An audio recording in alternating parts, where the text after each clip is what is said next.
No. Listen, y'all.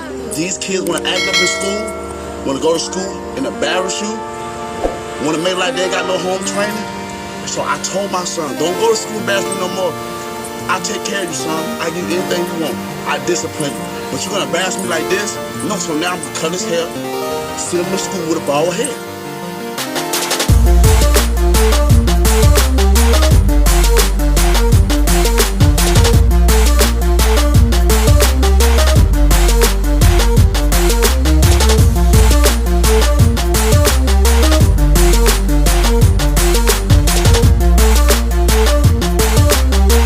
Don't embarrass me. I told him, don't embarrass me. No.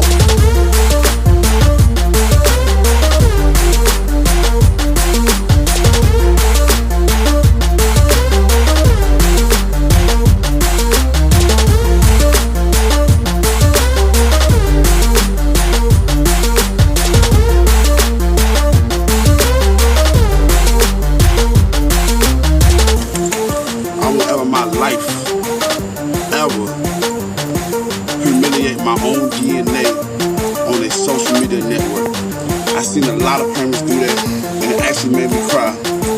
Humiliation can cause suicide and depression. Come on, I'm 26 and I know better than that. Come on, y'all. I do not respect that. Everybody have their own opinion.